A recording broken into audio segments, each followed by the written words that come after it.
आज इस एपिसोड में हमारे साथ हैं मृत्युंजय सर। जय हिंद सर। जय हिंद। कैसे हो सर? बढ़िया जी। Okay. Sir, firstly, we want to know about you and your journey. I have started my teaching journey because I have a family of teachers. जो मैंने सुना है अपनी फैमिली से कि मेरे जो ग्रेट ग्रैंडफादर थे वो भी टीचर थे, उसके बाद मेरे ग्रैंडफादर भी टीचर थे और मेरे फादर भी टीचर हैं। वो गोल्डफील्ड कॉलेज ऑफ एजुकेशन के प्रिंसिपल हैं। तो हमारी हिस्ट्री रही है टीचर्स की, और हम जितने भी सिबलिंग्स भी हैं, भाई बहन, जितना मैंने दूर दूर तक सुना है, हम सारे के सारे टीचर्स ही हैं। तो जब मैं 11th एंड 12th में पढ़ता था उस टाइम पे मैं अपने फादर को देखता था, तो वो बच्चे पढ़ाई करते थे और समटाइम्स जब वो किसी काम से बिजी होते थे तो बच्चों को मेरे पास हैंड ओवर कर जाते थे। एट दैट टाइम मेरे को बच्चों को देखना होता था, तो वहाँ से थोड़ी बहुत क्यूरियोसिटी जगी कि हाँ टीचिंग करनी है। अच्छा लगता था, फील होता था जब बच्चे डाउट पूछते थे और मैं उनके डाउट्स को सॉल्व कर पाता था। तो एक kind of sense of completeness आती थी कि यार कुछ लाइफ में ना कुछ कर रहा हूँ मैं, इम्पैक्टफुल रहा। तो वहाँ से टीचिंग की जर्नी की स्टार्ट हुई मेरी ग्रेजुएशन पूरी भी नहीं हुई थी, उससे पहले से ही मैंने पढ़ाना स्टार्ट कर दिया था। मेरे जो फादर के जो स्टूडेंट्स आते थे तो on some days I used to teach them. After that जब ग्रेजुएशन हुई मेरी, तो उस टाइम पे मैंने मोस्ट प्रोबेबली टीचिंग को एज अ प्रोफेशन ही चूज़ कर लिया था। तो मेरे फादर ने कम्प्लीटली लेफ्ट कर दिया था। उसके बाद मेरे फादर आते थे, रेस्ट करते थे, और मैं उस टाइम पे जो भी बच्चे आते थे उनको मैं पढ़ाता था। तो वहाँ से स्टार्ट हुई मेरी टीचिंग जर्नी की ग्रेजुएशन से। तो फिर ग्रेजुएशन से पोस्ट ग्रेजुएशन हुई, उसके बाद फिर मैंने धीरे धीरे और एक्सप्लोर किया टीचिंग को। मैंने सीनियर स्टूडेंट्स को हैंडल करना सीखा। तो तब से अब तक काफ़ी अच्छा रहा है मेरा एक्सपीरियंस। करीबन मोर देन 2000 स्टूडेंट्स मैंने अब तक पढ़ा लिए हैं शायद। और हर साल जब भी मैं नए नए बच्चों से मिलता हूँ, उनके नए नए सपनों को देखता हूँ, उनकी नई नई प्रॉब्लम्स को समझने की कोशिश करता हूँ, तो काफ़ी अच्छा लगता है। ऐसा लगता है कि मैं सोसाइटी में किसी तरीके से कंट्रीब्यूट कर पा रहा हूँ, और हमारे जो फ्यूचर है, कंट्री का जो फ्यूचर है, जिन बच्चों के हाथों में है, तो उन बच्चों को जो शेप देना है तो वो कहीं ना कहीं हमारे हाथों में है। तो एक बहुत बड़ी रिस्पॉन्सिबिलिटी है जो हम यहाँ पे निभाने की कोशिश कर रहे हैं इस तरीके से। You are a physics teacher, तो मैं ये पूछना चाहूँगी कि फिजिक्स के लिए परसेप्शन है कि सब डरते हैं उससे। हाँ जी। तो ऐसा क्या रीज़न है, क्यों बच्चे इतना डरते हैं फिजिक्स से? मैम एक्चुअली जो मेरे समझ में आता है रीज़न वो ये है कि जब बच्चा ना इनिशियल डेज में होता है, जैसे 6, 7, 8, तो मोस्टली इन इंडिया में ना हमारे यहाँ कल्चर है नहीं कॉन्सेप्चुअल नॉलेज का। यहाँ पे जो कॉन्सेप्ट है इट्स ऑल अबाउट कि मार्क्स कितने आ रहे हैं, लर्निंग कैपेबिलिटीज़ कितना है, क्रैमिंग कितनी अच्छी कर रहा है। तो जो बच्चे की ना जो इनिशियल डेज होते हैं, जहाँ पे उसको इंटरेस्ट मिलना चाहिए था, एक्सपोजर मिलना चाहिए था कि कैसे फिजिक्स हमारी लाइफ में कंट्रीब्यूट करती है, कि ये जो बल्ब है, फैन है, ये सारी चीज़ें वर्क कैसे कर रही हैं, तो वहाँ से ही ना बिगड़ जाता है सारा सिस्टम। ठीक है। उसके बाद जब बच्चा 9th-10th में आता है तो प्रॉपर उसको फिर फिजिक्स का एक्सपोजर मिलता है, क्योंकि बिफोर 9th तो 8th तक तो साइंस ही होती है। ठीक है। फिर 9th-10th में आता है तो उसको थोड़ा बहुत आइडिया लगना स्टार्ट होता है कि अच्छा ये फिजिक्स है, ये बायो है, ये केमिस्ट्री है, लेकिन तब तक बहुत देर हो चुकी होती है। अब बच्चा कंप्लीटली मोल्ड हो चुका है, अब सोसाइटी के प्रेशर पर आ चुका है वो पूरा का पूरा कि नहीं अब तो मार्क्स ही लाने हैं। तो जब आप बच्चे को ना बचपन से सिखाएंगे ही नहीं कि physics is not about marks, physics all about कि आप कैसे अपने आसपास की दुनिया में फिजिक्स को ढूंढ सकते हैं, क्योंकि फिजिक्स हर जगह है। गाड़ी चल रही है वो भी फिजिक्स है, धरती का रोटेशन भी फिजिक्स है, बल्ब का जलना भी फिजिक्स है। जब तक टीचर्स एंड पेरेंट्स ना इस चीज को एक्सप्लोर नहीं करेंगे कि हमको डेली लाइफ में कैसे एजुकेशन को कनेक्ट करना सिखाना है, तब तक हर चीज कठिन लगेगी।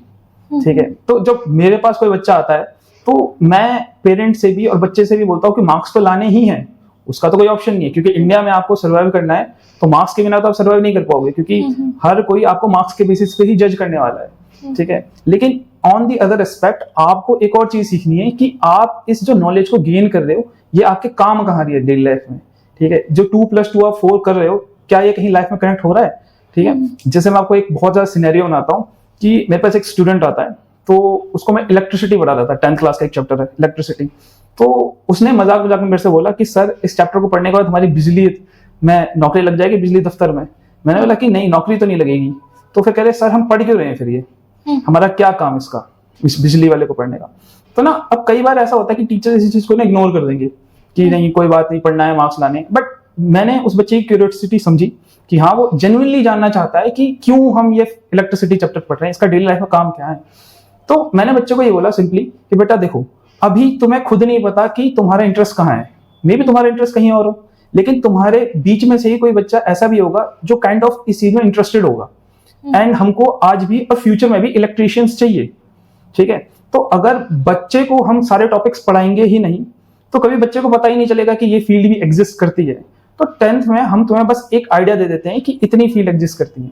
अब इसके बाद इसको कितना एक्सप्लोर करना है ये आपकी मर्जी है। आप इलेक्ट्रिसिटी में अगर बहुत ज्यादा इंटरेस्टेड हो, आपको मजा आ रहा है इसको चीज करने में, मतलब आप काइंड ऑफ साइंस के लिए बने हो, ठीक है। और अगर आपको इस चीज में इंटरेस्ट नहीं आ रहा, आपको लग रहा है कि नहीं यार मेरे को तो बिल्कुल मजा नहीं आ रहा, तो आपको ये समझ आना चाहिए कि नहीं, आप इस चीज के प्रति इंटरेस्टेड नहीं है। In that case you should try to look at other options. तो हर बच्चे को सेम करिकुलम इसलिए ही पढ़ाया जाता है ताकि उसको अपना इंटरेस्ट पता चल जाए इनिशियल डेज में, 9th में, कि वो करना क्या चाहता है लाइफ में आगे। तो इसलिए हमारी ऐसा रिस्पॉन्सिबिलिटी कि हमको सारे चैप्टर्स पढ़ाने। उसके अलावा भी अगर आप इलेक्ट्रिसिटी में नहीं ले रहे इंटरेस्ट, कोई बात नहीं, लेकिन अगर थोड़ी बहुत भी आपको इसके बारे में नॉलेज है तो इन फ्यूचर में भी किसी सर्कमस्टांसेस के वजह से आपके घर में कोई लाइट चली जाती है और आपको अगर बेसिक आइडिया भी नहीं है कि एमसीबी को ऑन कैसे करते हैं, पॉजिटिव टर्मिनल क्या होते हैं, नेगेटिव टर्मिनल क्या होते हैं, ठीक है, करंट कौन सी वायर से आता है, कौन सी वायर से नहीं आता, तो आपकी जो पढ़ाई है वो बेकार गई। इतनी नॉलेज, बेसिक नॉलेज सबके पास होनी चाहिए।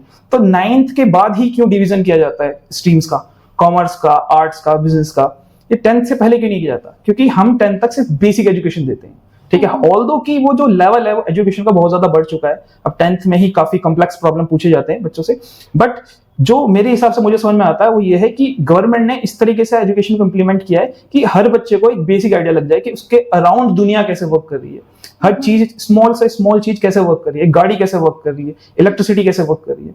तो ऐसा टीचर ना, हमको बच्चे के अंदर क्यूरियोसिटी जगानी बहुत जरूरी है, उसको रियल लाइफ से कनेक्ट करना बहुत जरूरी है।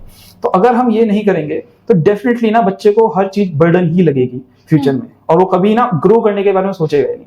तो आई थिंक दैट्स बिकॉज बच्चों को लगता है कि फिजिक्स बहुत ज्यादा टफ है। अभी हमने जाना कि क्यों है डरावनी फिजिक्स, हाँ जी। क्यों लगती है बच्चों को, क्यों डर लगता है फिजिक्स से।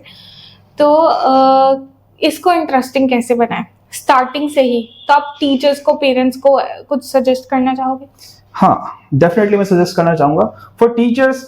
आई वुड लाइक टू, जैसे अब स्कूल्स में ना मोस्ट प्रोबेबली एक कॉन्सेप्ट बना दिया गया है कि जो जूनियर टीचर्स होंगी मोस्टली लेडीज ही होंगी, और ना लेडीज ठीक है, बट आई थिंक गवर्नमेंट को ना लेडीज टीचर्स की भी, या जेंट्स टीचर, जो भी टीचर हो, उनको थोड़ी बहुत ट्रेनिंग देनी चाहिए कि आपको करिकुलम तो कराना ही है, बट इस करिकुलम को कैसे कराना है। आपको बच्चे को, जैसे ना फॉर एग्जांपल अगर आप किसी 7th 8th की बुक्स देखेंगे तो उसमें एक्टिविटीज रहती हैं, साइंस की बुक में हर चैप्टर में एक्टिविटीज रहती हैं, और मेरे को नहीं लगता कि इंडिया में कोई भी एक्टिविटीज कराता है 7th 8th, ठीक है। करंट इलेक्ट्रिसिटी में एक बेसिक एक एक्टिविटी होती है, साउंड चैप्टर में होती है, जिसमें एक बैल होता है, उसको वैक्यूम में रखा जाता है, ठीक है, उसके बाद उस बैल को बजाया जाता है। तो अगर, क्योंकि वैक्यूम है तो साउंड बिना मीडियम के ट्रेवल नहीं करेगी, तो उसके बाद बाहर कोई साउंड नहीं आएगी। तो बच्चों को ना फिलहाल बता दिया जाता है, क्योंकि बॉक्स के अंदर वैक्यूम है, इस वजह से साउंड बाहर ट्रेवल नहीं कर रही है। बट कोई भी स्कूल या टीचर ना इसे जो थोड़ा भी हिम्मत नहीं कर पाता कि मैं एक बार शो करके दिखाऊं बच्चों को, मैं उसको डेमोन्स्ट्रेट करके दिखाऊं। तो एज ए टीचर ना मेरे को लगता है कि टीचर की रिस्पॉन्सिबिलिटी करिकुलम कराना तो है ही, साथ के साथ वो जो एक्टिविटीज दी है ना बुक में, उनको परफॉर्म कराना भी है, डेली लाइफ से कनेक्ट कराना बहुत जरूरी है। क्योंकि बच्चे का अगर आप इंटरेस्ट जगाओगे तो बच्चा तो ऐसा होता है जैसे खाली मटका, वो भरना चाहता है। अब आप उसमें क्या भरना चाहो ये आपको उसको एक डायरेक्शन देनी पड़ेगी, ठीक है। तो टीचर्स का रोल तो ये है मेरे ख्याल से। अब जो घर पे रोल है वो बेसिकली 2 टाइप्स ऑफ पेरेंट्स होते हैं। एक पेरेंट्स वो होते हैं जिनको कंप्लीटली मार्क्स से मतलब है कि भैया ये लाइन बाय लाइन याद करके सुना देना शुरू से एंड तक, तो बात बन जाएगी। और ये वाली पेरेंटिंग स्ट्रेटेजी ना अब काम नहीं करेगी, इवन दो आपके बच्चे के बहुत अच्छे मार्क्स आ रहे हैं, मतलब मे बी वो 12th में 99% स्कोर कर जाए, but there is no guarantee कि वो फ्यूचर में कुछ कर पाएगा। क्योंकि अब जो आने वाला टाइम है वो स्किल्स पे डिपेंडेंट करेगा, वो आपके मार्क्स पे डिपेंडेंट नहीं करेगा। कोई भी चाहे प्राइवेट ऑर्गेनाइजेशन हो, वो आपको मार्क्स के बेसिस पे जॉब नहीं देने वाली, आप ऑन फील्ड कितना उस चीज को अप्लाई कर पाते हो।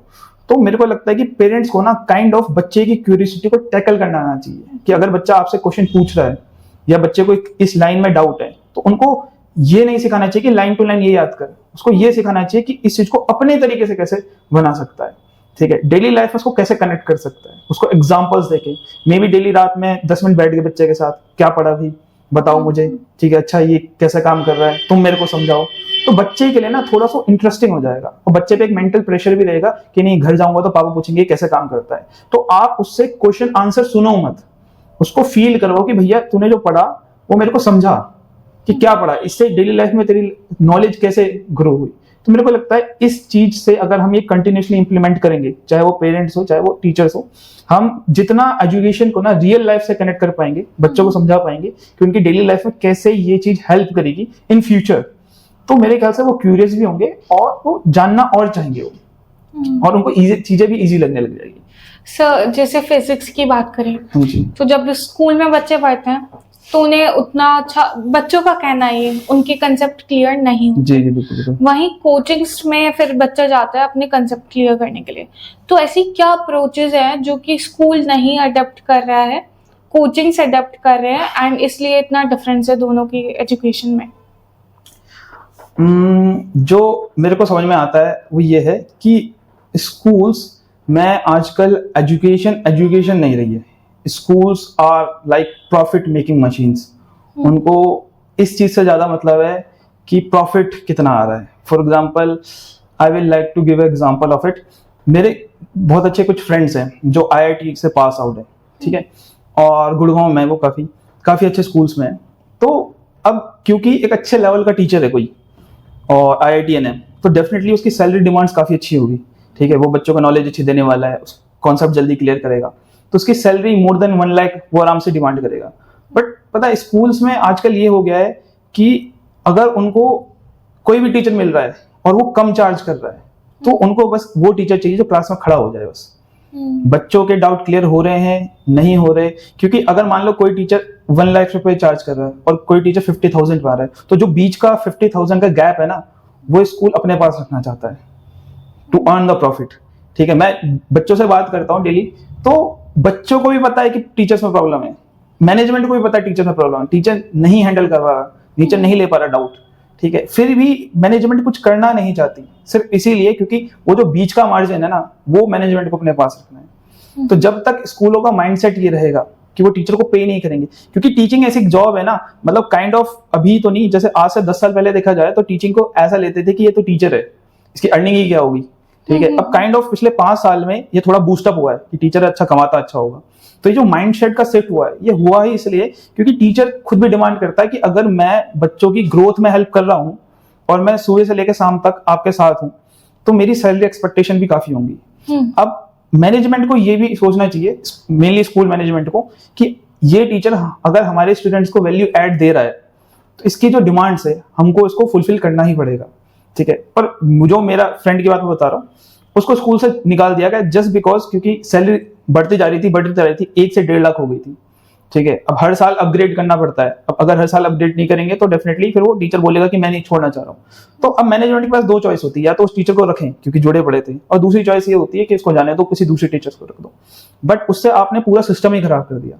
आपने ना एजुकेशन, जो अब तक आपका ट्रस्ट बिल्ड था, बच्चे जो कनेक्टेड थे, जो टीचर से प्रॉब्लम सॉल्व कर पाते, अब नया टीचर आएगा उसके साथ फिर से शुरू से स्टार्ट करना पड़ेगा, तो वो सारी प्रॉब्लम ना वापस से फेस करता है। तो just because of financial things मेरे को लगता है स्कूल सही से वर्क नहीं करें।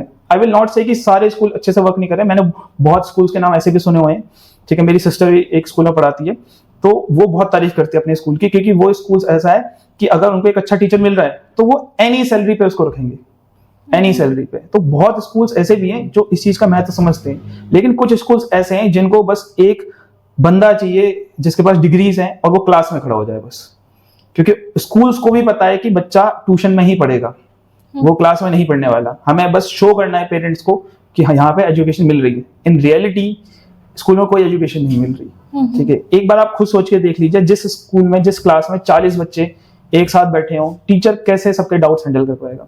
तो अगर कोई टीचर मतलब खुद भी इंटरेस्ट लेगा तो वो मैक्सिमम यही कर सकता है कि छुट्टी के बाद वो रुक जाए थोड़ा सा, जो बच्चों को समझने है उसको एक्स्ट्रा डाउट्स दे दे।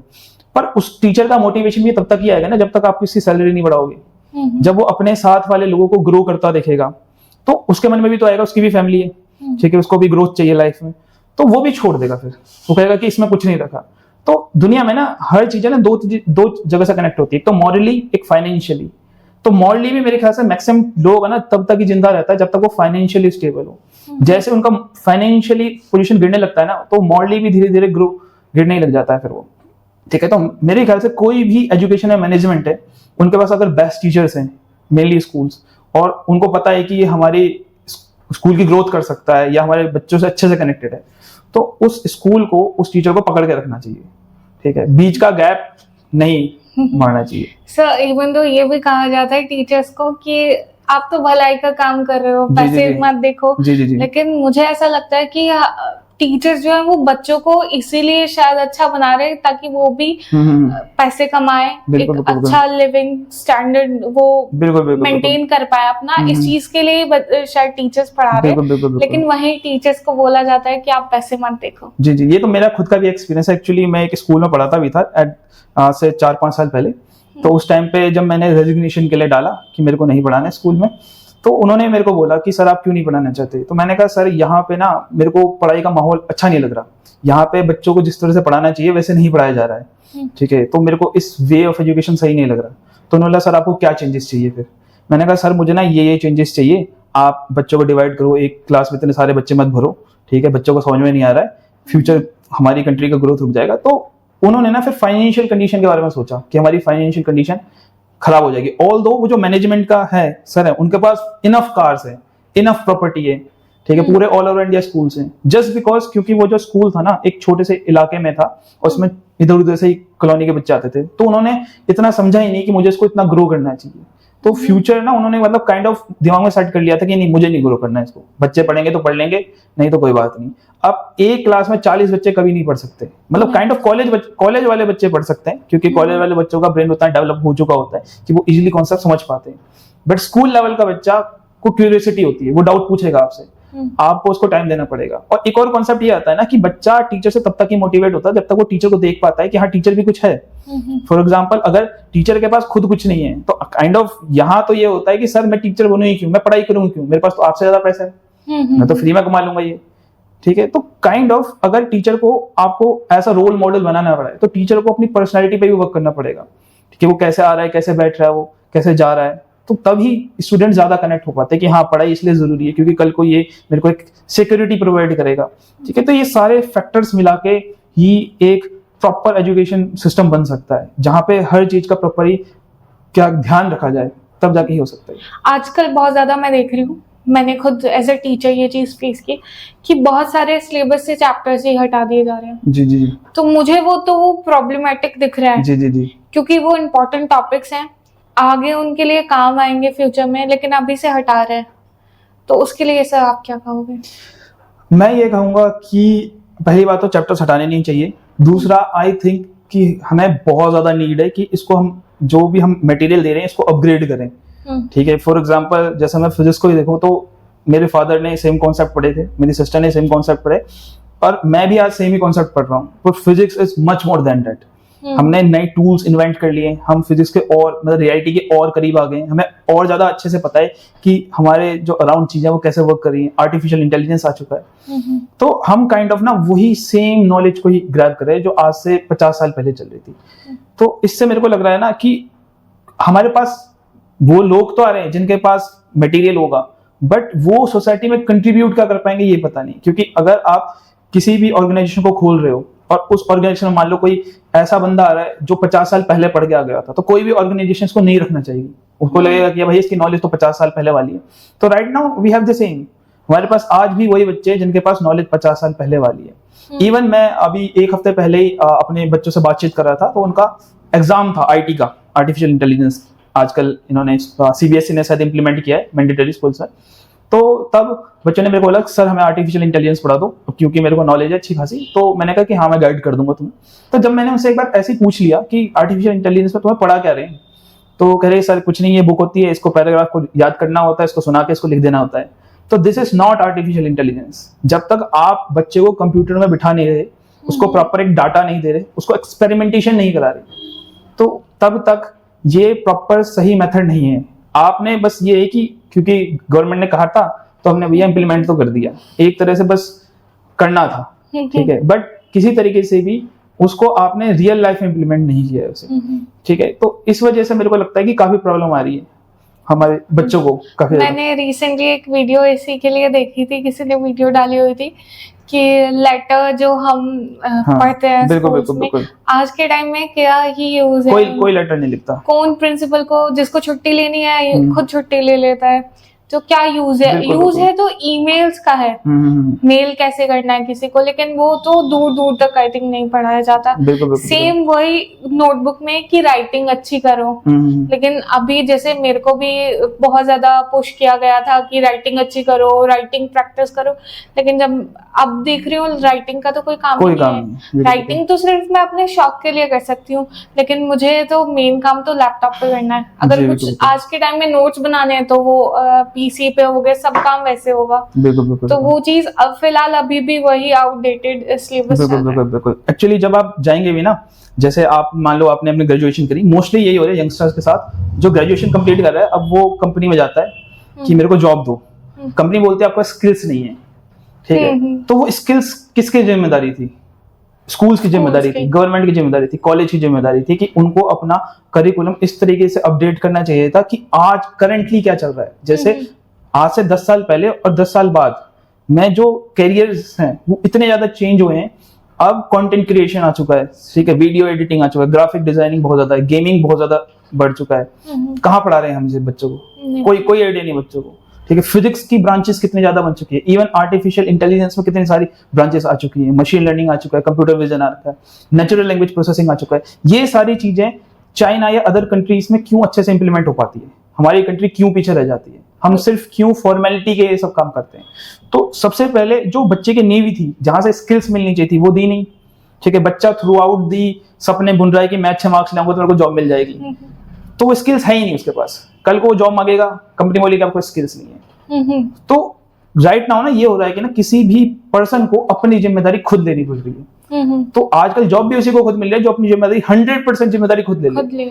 ना वो किसी स्कूल पे डिपेंडेंट हो, ना वो किसी कंपनी पे डिपेंडेंट हो, ना वो किसी कॉलेज पे डिपेंडेंट हो। अगर वो किसी एक पे भी डिपेंडेंट हो गया तो उसको जॉब नहीं मिलेगी। क्योंकि इवन जो मेरा ब्रदर है वो बीटेक करी उसने, उसका भी करिकुलम मैंने देखा तो मैंने कहा ये तो बहुत आउटडेटेड करिकुलम है, इसमें तो इसका तो आपको जॉब ही नहीं मिलेगी। जैसे फॉर एग्जांपल वेब डेवलपमेंट भी है, तो वेब डेवलपमेंट में जो वेबसाइट वगैरह बनाते थे वो तो आर्टिफिशियल इंटेलिजेंस से बहुत ही इजीली बन सकता है। आप करिकुलम को अपडेट क्यों नहीं कर रहे? आप बच्चों को नए टूल्स क्यों नहीं सिखा रहे? तो जब वो पढ़ेगा, पूरी मेहनत करेगा, उसके बाद तो जब वो जॉब ढूंढेगा तो उसको लगेगा कि मेरे को ये तो आता ही नहीं, तो उसको कौन बताएगा? उसकी जो मतलब दिमाग में जो धुंध जमी रही है उसको कौन क्लियर करेगा? तो मेरे को लगता है एज अ टीचर या फिर एज अ मैनेजमेंट ना, हमको टीचर को ये मतलब बच्चे को ये भी सिखाना चाहिए कि ये जो चीज आप सीख रहे हो इसको किसी तरीके से रियल लाइफ से कनेक्ट करो। मेरे ख्याल से ना जो मोरल ऑफ द स्टोरी ये है कि आज के टाइम पे पढ़ना इज वेरी इजी, पढ़ना बहुत इजी है, बट पढ़ने से आप गारंटी नहीं मिलेगी कि आप सक्सेसफुल हो जाओगे। 10 साल पहले था, अब नहीं है। पढ़ने के साथ साथ आप उस पढ़ाई को कैसे रियल लाइफ में इंप्लीमेंट करते हो, आपको किसी तरीके से एक वर्क अराउंड ढूंढना पड़ेगा कि इस एजुकेशन को मैं कैसे टर्न अराउंड करके अपने बेनिफिट के लिए इस्तेमाल करूं। अगर आपके पास वो टर्न अराउंड वाली स्किल्स नहीं है, ठीक है, कि किसी तरीके से मैं एजुकेशन को किस तरह से अपने लिए इस्तेमाल कर सकता हूँ, और आप डिपेंडेंट हो ऑन योर पेरेंट्स या फिर किसी भी मैनेजमेंट में, तो आप बहुत ज्यादा धक्का खाओगे। आपको खुद से सीखना पड़ेगी ये सारी चीजें। 12th बोर्ड के लिए कुछ आप सजेस्ट करना चाहेंगे बच्चों को? कुछ टिप्स ट्रिक्स कैसे प्रिपेयर करें? देखो, मैं सिर्फ फिजिक्स का बता पाऊंगा। हाँ जी, फिजिक्स का बहुत सिंपल है। आपको जितना हो सके अपने माइंड को ओपन रखना है बस। जहां पे फिजिक्स में आपने अपने माइंड को क्लोज कर दिया ना, वहीं आप फंस जाओगे। माइंड को ओपन मतलब आपको ये चलना है कि physics is not the physics of 12th, it is the entire physics जो आप 55 से अब तक पढ़ते आ रहे हो। सारी चीजें कनेक्टेड है, क्योंकि पहले की फिजिक्स में अब की फिजिक्स के पेपर में बहुत ज्यादा अंतर है। पहले ये होता था लिमिटेड क्वेश्चंस होते थे, ठीक है, केवल 12th से रिलेटेड क्वेश्चंस होते थे।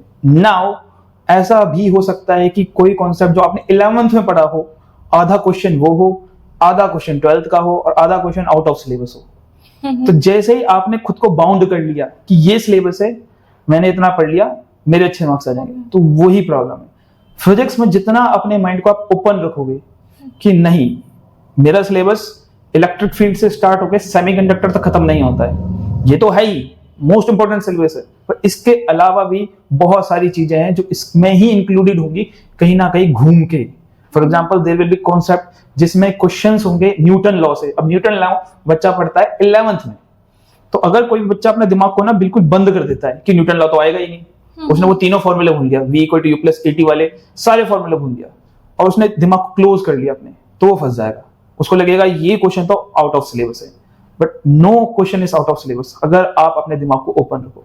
तो जितना दिमाग को ओपन रख के आप क्वेश्चन सॉल्व करोगे और फिजिक्स को कनेक्ट करते हुए चलोगे कि आपने 11th में क्या पढ़ा और वो कैसे 12th से कनेक्ट हो रहा है। 11th की एंटायर फिजिक्स के टॉपिक्स 12th से कनेक्ट होते हैं। तो अगर आप ये कनेक्शन अच्छे से कर पाए और उसको कॉन्सेप्चुअली अप्लाई कर पाए, कॉन्सेप्चुअली इज वेरी इंपॉर्टेंट। अगर किसी ने 11th की फिजिक्स रटी हुई है तो फिर नहीं बनेगी बात। अगर किसी ने 11th की फिजिक्स समझी हुई है और उसको वो किसी तरीके से अप्लाई कर पा रहा है 12th की फिजिक्स के अंदर, तो तब जाके उसके बोर्ड्स में बहुत अच्छे मार्क्स आएंगे। मतलब मेरे पूरे इस 8-10 साल के टीचिंग एक्सपीरियंस में जिसके भी 95 प्लस मार्क्स आए हैं, मैंने उन बच्चों के अंदर ये क्यूरियोसिटी देखी है कि वो कभी अपना दिमाग क्लोज नहीं रखते। उनको कहीं से भी क्वेश्चन घुमा के देख दो, वो कोई ना कोई फिजिक्स की थ्योरम या फॉर्मूला लगा के सॉल्व कर देंगे। अब वो फॉर्मूला उन्होंने 12th में नहीं पढ़ा होगा पर कभी ना कभी पढ़ा होगा। तो फिजिक्स क्लोज करके कभी नहीं होगी, आपको माइंड को ओपन रखना पड़ेगा। सर कहीं ना कहीं ये वैसे स्टार्टिंग डेज में ही हो जाता है कि बच्चे को जिस तरीके से पढ़ा रहे हैं ये उस पर डिपेंड करता है। लाइक जैसे बच्चों को पढ़ाया जाता है जो कि जूनियर सेशन में होते हैं कि आपको फालतू कुछ नहीं पूछना, आपको जो बोल रहे हैं वो याद करो। तो वहां बच्चे अपना दिमाग बंद कर लेते हैं, फिर वो जस्ट ऑर्डर्स पे ही चलते हैं कि बस आपको इतना ही याद करने के लिए बोला है तो आपको इतने से ही मतलब रखो। ट्रेन कर दिया जाता है बच्चों को बेसिकली। उसके बाद फिर उन बच्चों का माइंड कभी इतना कैपेबल हो ही नहीं पाता कि वो आउट ऑफ द बॉक्स भी सोच पाए। Actually I my self have suffered with this कि पहले एकदम फिक्स की टिक लगवा दिया जाता था कि सिर्फ इतना ही याद करना है, यही आएगा। तो 9th में मैं गवर्नमेंट स्कूल में गई एंड गवर्नमेंट स्कूल में जाके वहां तो पैटर्न ही अलग था। वहां पे तो कोई आपको टिक नहीं लगवाएगा, पूरी बुक पेपर में आएगी। तो वहां पे मुझे बड़ी दिक्कत हुई। तो 9th में बहुत बेकार स्कोर किया, 9th का खराब हुआ, 10th का भी रिजल्ट खराब हो गया। फिर उसके बाद 11th में मैंने खुद से मेहनत करी, खुद से प्रैक्टिस करी एंड 11th-12th में मैंने फिर अच्छा स्कोर किया। वही जो आप बोल रहे हो कि माइंड ओपन करके कि ये नहीं कि एक चीज लिमिटेड है सिर्फ वही कर रहे हो, लेकिन क्योंकि स्टार्टिंग से बच्चों को यही ट्रेन किया जाता है कि आप सिर्फ इतना ही करना है, इतना याद करने के लिए बोल रहे हैं, फालतू नहीं आपको कुछ करना है तो वही करो। तो इसमें कहीं ना कहीं बच्चों की भी गलती नहीं होती है। जी। फिजिक्स को लेके बच्चे अक्सर ज्यादा प्रेशर फील करते हैं। सिर्फ एक सब्जेक्ट मैंने देखा कि मैं समझ गया। मैं इसका बहुत अच्छे से आंसर देता हूँ, ठीक है। देखो, जब मैंने फिजिक्स का पेपर दिया था आई थिंक 2012 में, नहीं 2014 में, तो मैंने जब फिजिक्स का पेपर दिया था तो एट दैट टाइम जो फिजिक्स का पेपर होता था ना, it will be mostly around derivation parts. केवल डेरिवेशन आती थी। मतलब मेरे को खुद याद है अराउंड 50% डेरिवेशन थी, 4-5 न्यूमेरिकल थे, थोड़ी बहुत थ्योरी थी। उसके बाद आया यूट्यूब, सोशल मीडिया और टीचर्स आए।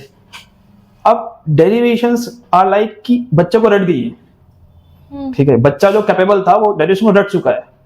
अब आई डोंट नो बोर्ड पे प्रेशर है या किसी पे भी प्रेशर है कि उन्होंने ना पेपर को रीडिजाइन करना स्टार्ट किया। डेरिवेशंस का रेशियो बहुत ज्यादा कम होने लग गया स्लोली। न्यूमेरिकल्स का रेशियो बहुत ज्यादा बढ़ने लग गया स्लोली।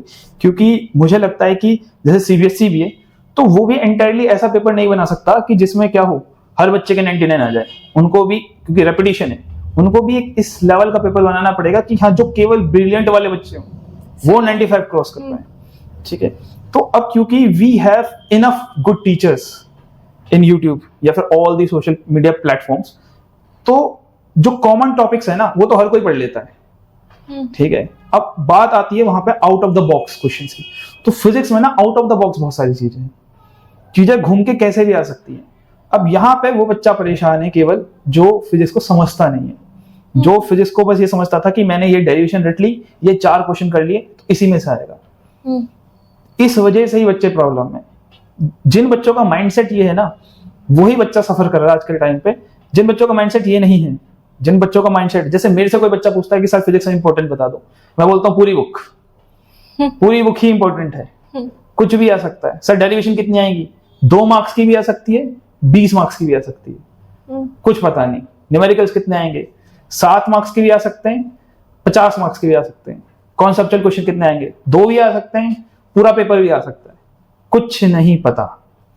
आपको हर चीज पढ़नी है, सारी चीजें पढ़नी है। अगर आप केवल सिर्फ डेरिवेशंस के रूप में ही सोचोगे या सिर्फ थ्योरी के ही रूप में सोचोगे, न्यूमेरिकल्स बिल्कुल स्किप कर दोगे तो आप फंसोगे।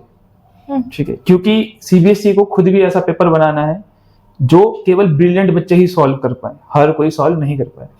और थ्योरी तो बहुत इजी है, फिजिक्स की पहले से थ्योरी बहुत इजी, पहले बहुत मुश्किल था। एट माय टाइम अगर कोई बच्चा डेरिवेशन और थोड़े बहुत न्यूमेरिकल्स कर लेता था, it will be very tough, क्योंकि we didn't have enough good teachers.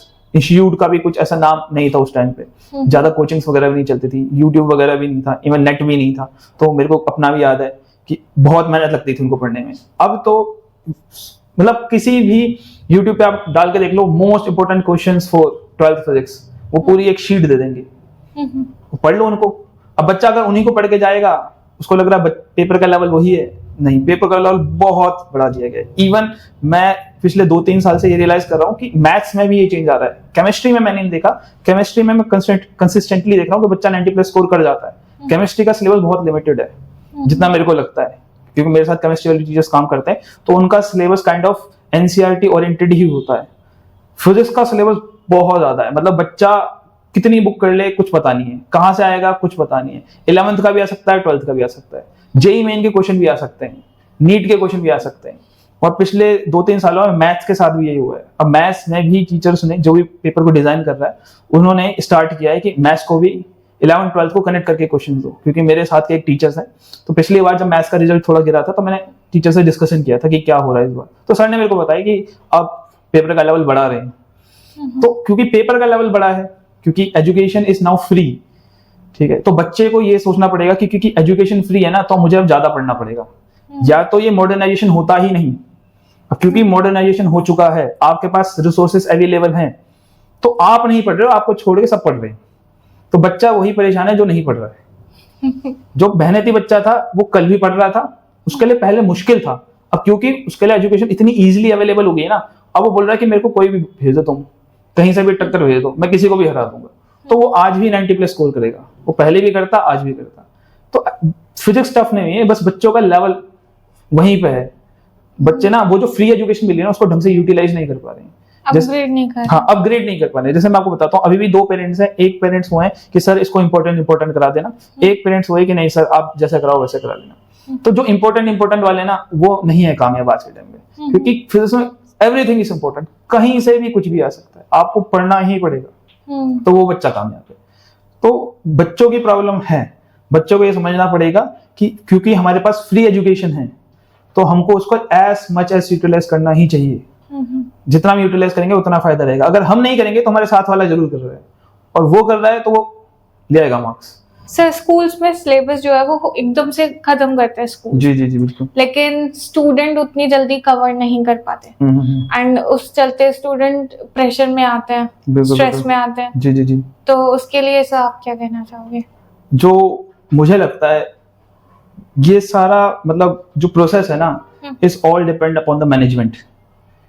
Management burden डालता है टीचर्स पे कि सिलेबस कंप्लीट करो, टीचर्स को बर्डन डालता है बच्चों पे कि सिलेबस कंप्लीट करना है। अब जो बच्चे हैं उनका विलेन बन रहा है टीचर, क्योंकि बच्चों को मैनेजमेंट से फर्क नहीं पड़ रहा है, ठीक है, और टीचर ऑलरेडी बर्डन में है ही, क्योंकि उसे एक्स्ट्रा टाइम देना पड़ रहा है।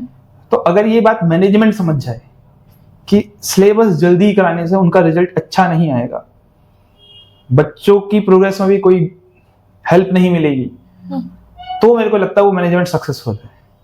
मैनेजमेंट को जितना जाके बच्चों से इंटरेक्ट करना चाहिए उतना ही जरूरी है ये, मतलब मैनेजमेंट को जाना चाहिए मेरे हिसाब से। अगर मैनेजमेंट केवल वो मैनेजमेंट है सो एंटायर रूम में बैठी रहती है, बच्चों से कोई डिस्कशन नहीं करती, जो ऑन ग्राउंड रियलिटी नहीं देखती कि हो क्या रहा है एक्चुअली क्लास में, तो वहां प्रॉब्लमेटिक है।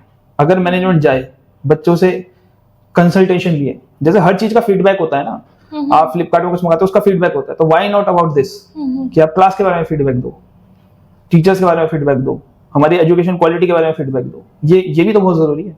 आप बच्चों से कनेक्ट करो, क्या जो स्पीड है सही है कि नहीं है सही, इसको और ऊपर करें या नीचे करें, ठीक है, एक टाइम इतना हो कि हर बच्चे को समझ में आए। और अगर नहीं आ रहा है तो आप क्लास को डिवाइड करो। अगर आपको लगता है कि कुछ बच्चे कैपेबल है फास्ट के, तो उनको सेक्शन अलग करो। बट वही है ना, फिर स्कूल रिसोर्सेज नहीं प्रोवाइड करना चाहता, एक्स्ट्रा पैसे लगेंगे। अब 2 सेक्शन बनाओ, स्मार्ट वाले अलग, नॉन स्मार्ट वाले अलग, जिनको एक्स्ट्रा हेल्प की जरूरत चाहिए उन बच्चों को अलग।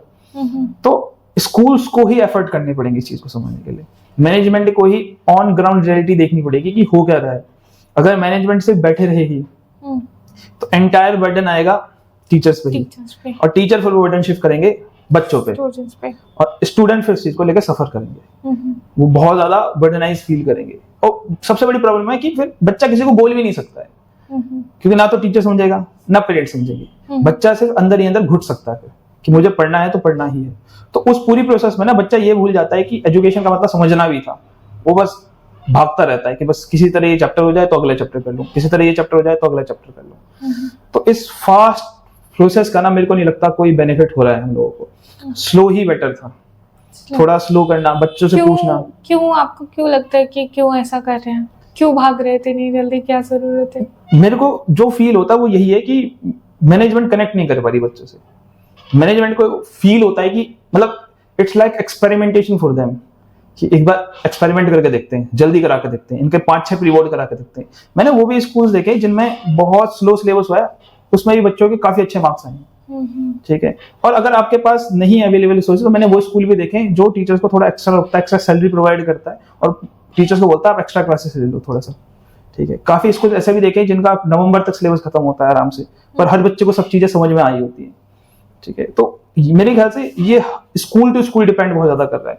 जो मैनेजमेंट बच्चों से कनेक्टेड है ना, और जो मैनेजमेंट बच्चों से हर मंथ जाके पूछ रही है, फीडबैक ले रही है, फीडबैक मैकेनिज्म होना चाहिए इनफैक्ट, और फ्री होना चाहिए फीडबैक। मतलब इट्स नॉट लाइक कि स्टूडेंट्स के लिए ऐसा बर्डन होना चाहिए कि मैंने फीडबैक दे दिया तो भैया अब टीचर मेरे से बदला लेगा, अब मुझे मार्क्स नहीं देगा ये, ठीक है। तो जहाँ पे ये है ना, वहां पे तो कोई ग्रोथ नहीं है। स्कूल को, टीचर्स को फ्री होना चाहिए थोड़ा सा, और बच्चों को भी फ्री, कि आप हमें फीडबैक दो, तो तब जाके सॉल्यूशन ठीक हो पाएगा मेरे ख्याल से। और इसमें थोड़ा बहुत रोल ये भी आ जाता है कि क्योंकि अब जो मैक्सिमम एजुकेशन प्रोवाइड हो रही है वो इंस्टीट्यूट के द्वारा हो रही है, ऑफलाइन कोचिंग के द्वारा हो रही है, तो अब क्योंकि बच्चा इसके थ्रू मार्क्स ले आता है कैसे भी करके, तो मैनेजमेंट को भी लगता है कि ठीक है बढ़िया चल रहा है, हाँ, कोचिंग तो जाएगा, हाँ कोचिंग तो जा ही रहा है, यहाँ नहीं समझेगा वहां समझ लेगा, हमने तो अपना करा दिया।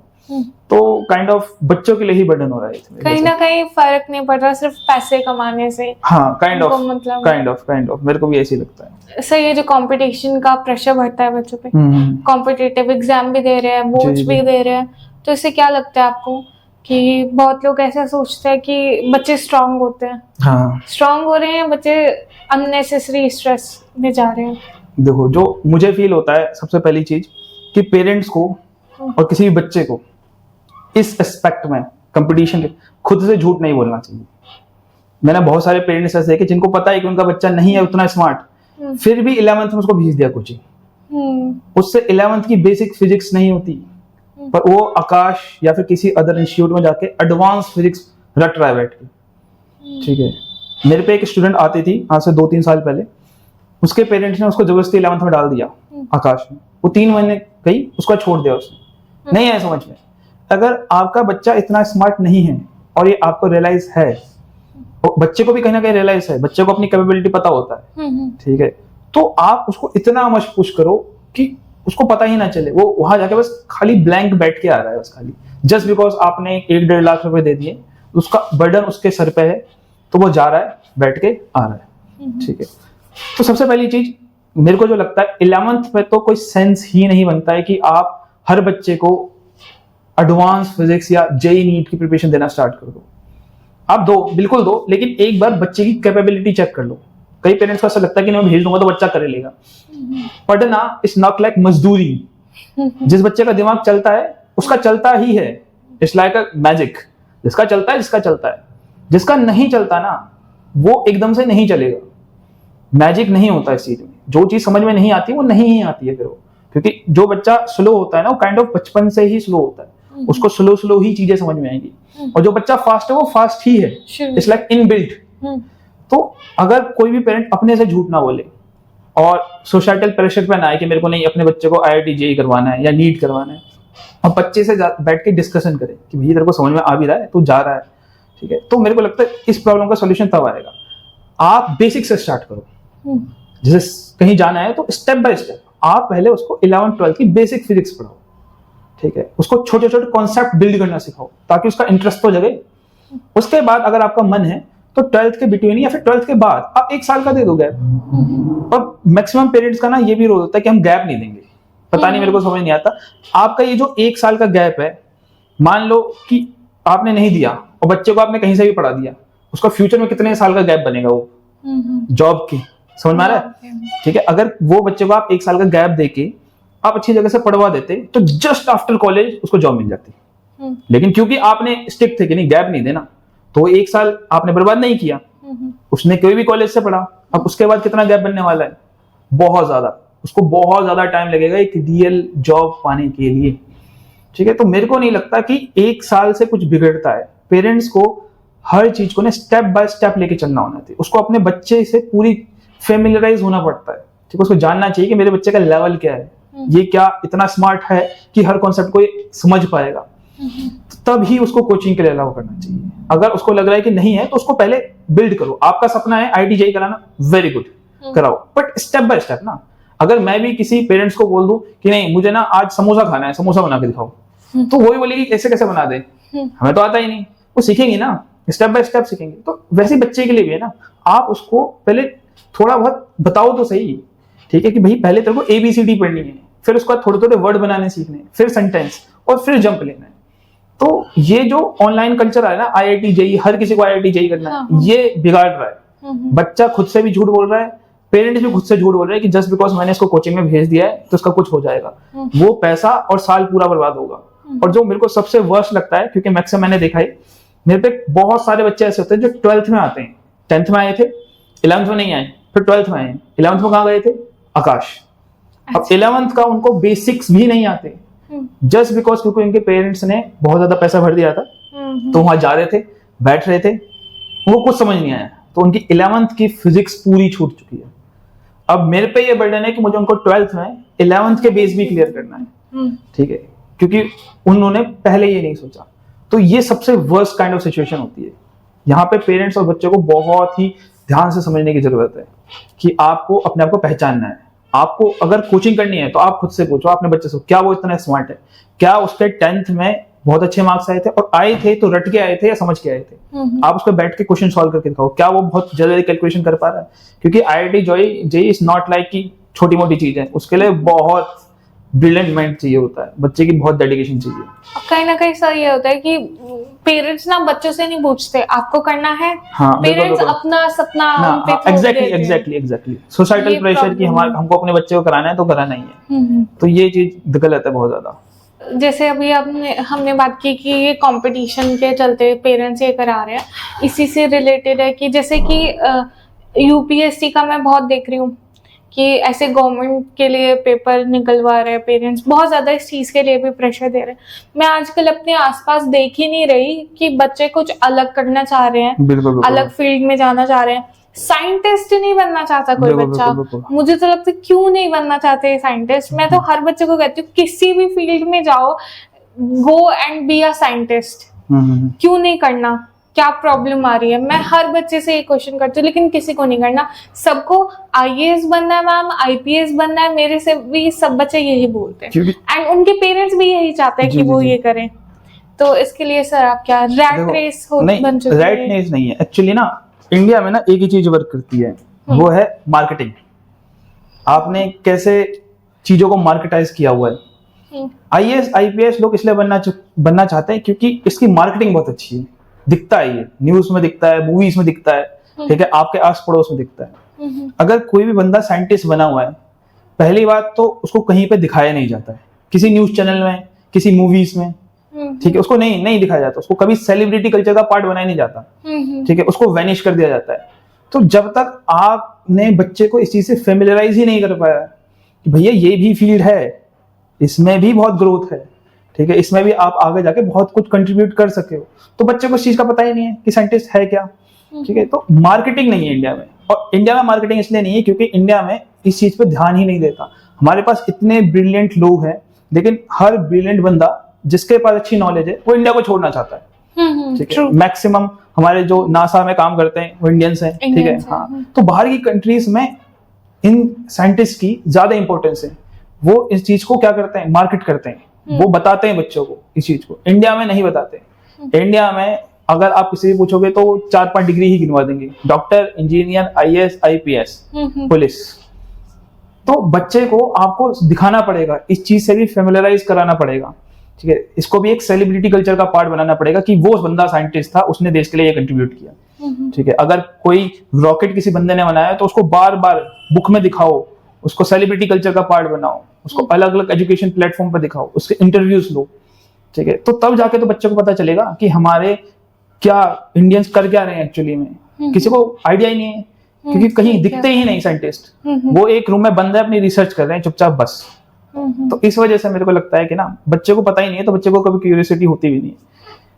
तो मेरे को लगता है ये बहुत प्रॉब्लम है। सर हमारा फोर्स अभी का यही मोटिव है कि एजुकेटर्स, क्योंकि इनको ज्यादा मुझे नहीं लगता कोई पूछता है उतना, फिर भी आजकल चल रहा है पॉडकास्ट में बुलाया जाता है टीचर्स को, एजुकेटर्स को। मेरा भी यही मोटिव है कि हम ऐसे लोगों को बुलाएं जिससे बच्चे इंस्पायर हो और कुछ अच्छा करें। जी जी जी। सेलिब्रिटीज को हर कोई पूछता है, जी जी जी, लेकिन साइंटिस्ट और जैसे जो स्पोर्ट्स में होते हैं उनको कोई नहीं पूछता। तो बच्चे भी यही सोचते हैं कि हमें भी सिर्फ सेलिब्रिटी बनना है, एक्टर बनना है या कुछ ऐसा करना है, IAS जैसी चीजें करनी है। और स्पोर्ट्स में जाने के लिए हमारे यहाँ नहीं इतना मोटिवेट होते हैं बच्चे। तो हमारा भी यही मोटिव है कि हम ऐसे ऐसे लोगों को अपने पॉडकास्ट पे लेके आए। जी बिल्कुल, धन्यवाद। जिस चीज के बारे में हम बात कर रहे हैं ना, वही कंटिन्यू करना चाहूंगी कि जैसे कॉम्पिटिटिव एग्जाम्स होते हैं, ये सब चीजें होते हैं, जैसे अभी आपने बताया कि बच्चे रटते हैं, समझते नहीं है।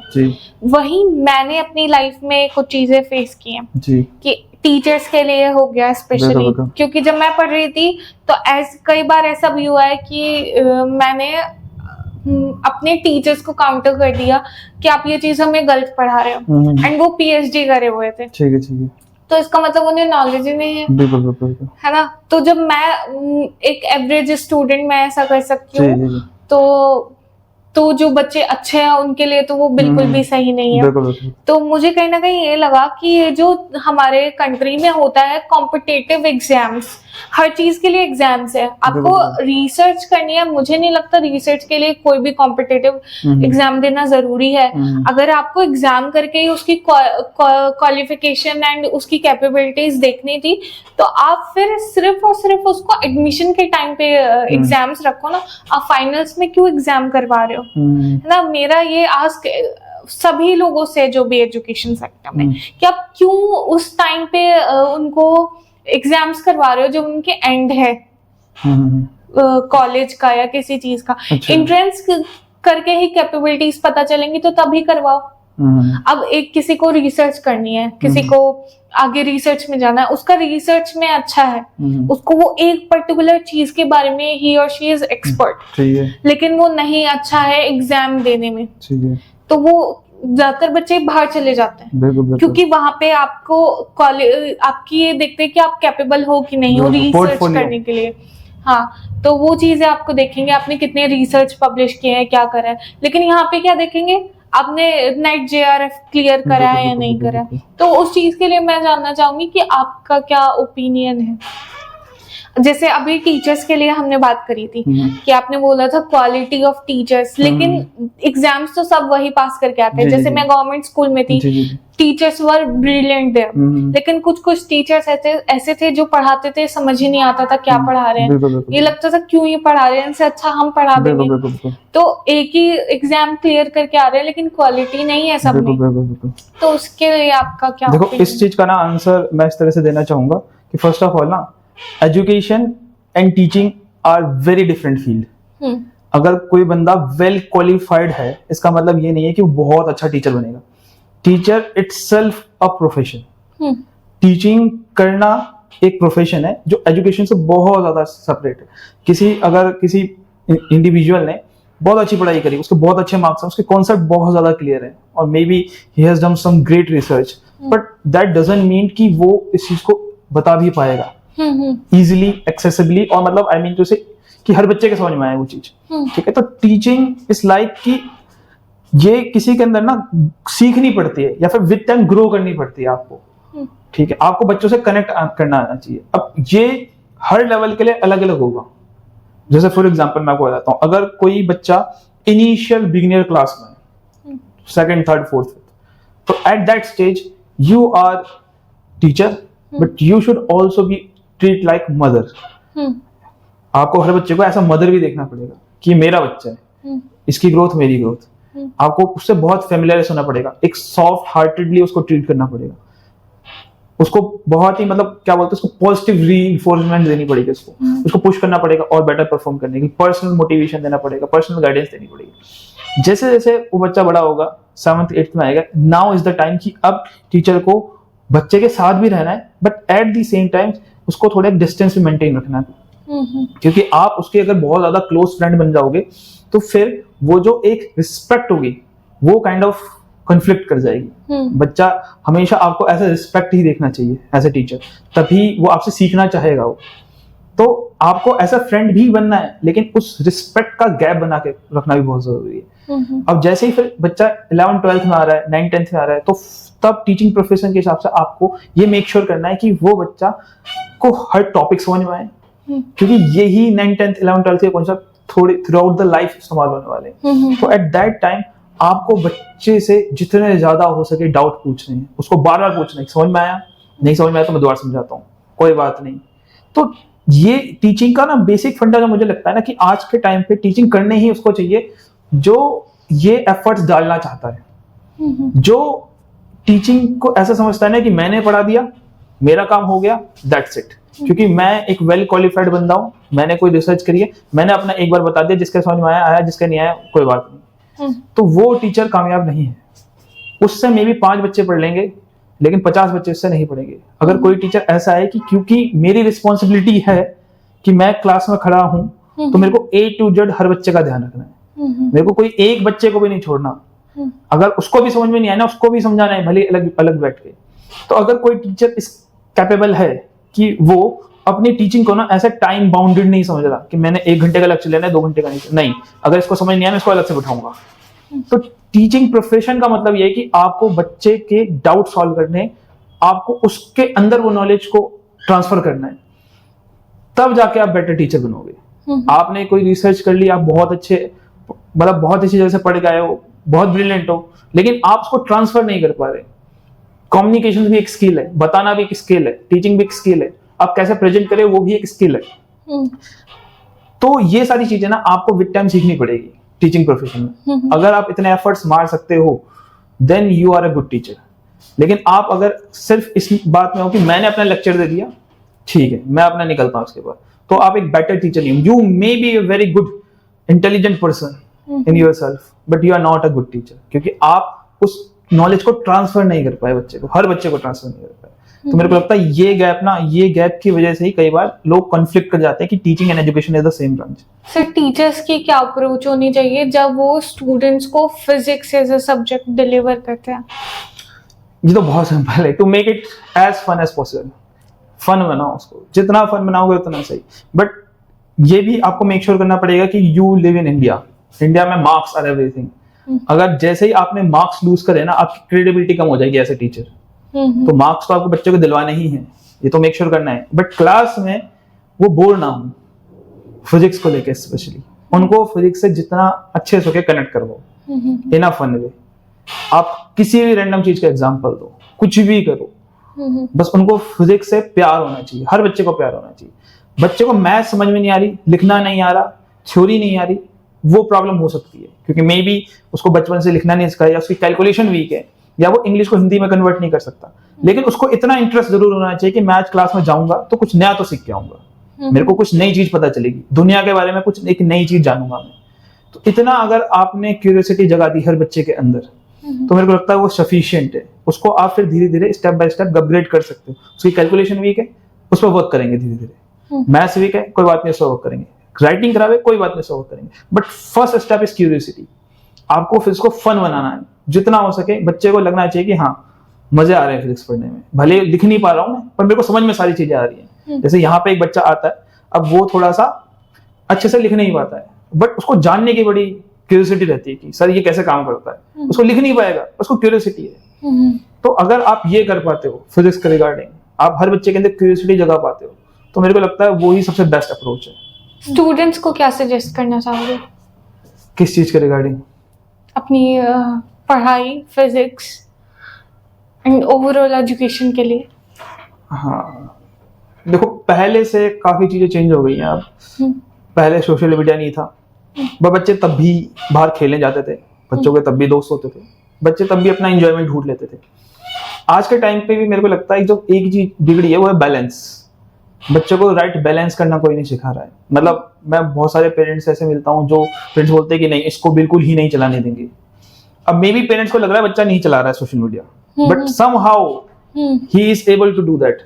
वो कहीं ना कहीं ढूंढ लेगा टाइम, कोई लूप होल ढूंढ लेगा थ्रू आउट द डे। आप सो रहे हो, दोपहर में नींद आ जाएगी, तब ढूंढ लेगा वो लूप। उससे क्या होता है ना, बच्चा वो काम कर भी रहा है, वो आपको सच भी नहीं बता रहा, तो आप भी धोखे में हो। आपको लग रहा है कि मेरा बच्चा तो पढ़ रहा है, बट वो किसी तरीके से लूप होल का इस्तेमाल कर रहा है। तो इससे मच बेटर होता कि आप बच्चे को अलाउ करते हैं कि तू चला, मेरे सामने चला, कोई दिक्कत नहीं, 1 घंटा चला, उसके बाद तो फोन मेरे को सबमिट कर दियो, 1 घंटा तेरे को जितना चलाना है उसके बाद मेरे को सबमिट कर दियो, उसके बाद अपने काम करते रहिए। तो आप उसको लिमिटेड फ्रीडम दो, उससे फ्रीडम कंप्लीटली छीनो मत। क्योंकि पहले भी वो काम होता था, ऐसा कभी नहीं हुआ आज तक कि बच्चा हमेशा पढ़ता ही रहा 24 घंटे, कभी नहीं हुआ ऐसा। ठीक है, एक टाइम था कि बच्चा रेडियो सुनता था, फिर टीवी देखने लग गया, धीरे धीरे मैचेस, क्रिकेट मैच देखने लग गया, फिर बाहर घूमने लग गया, फिर पबजी का टाइम आया, अब इंस्टाग्राम आया, आगे कुछ और आएगा। अगर आप किसी भी बच्चे से कंप्लीटली फ्रीडम छीन ही लोगे ना, तो मेरे को लगता है बहुत ही कम बच्चे ऐसे होंगे जो इस चीज को समझेंगे। मैक्सिमम बच्चे लूप होल ढूंढने की कोशिश करेंगे, वो आपसे झूठ बोलेंगे। और मेरे ख्याल से आजकल के टाइम पे bad parenting is the one जहां पे बच्चा आपसे झूठ बोलने लग रहा है अर्ली स्टेज में ही, जहां पे कोई रिक्वायरमेंट ही नहीं थी। क्योंकि मोबाइल चलाना या सोशल मीडिया चलाना तो कोई क्राइम है ही नहीं, आपको चलाने देते, बस बोलते कि मेरे सामने चला, 1 घंटा चला लिया, कोई बात नहीं, अब पढ़ लो। तो पेरेंट्स को कनेक्ट होना चाहिए, सबसे फर्स्ट ऑफ ऑल ये चीज है।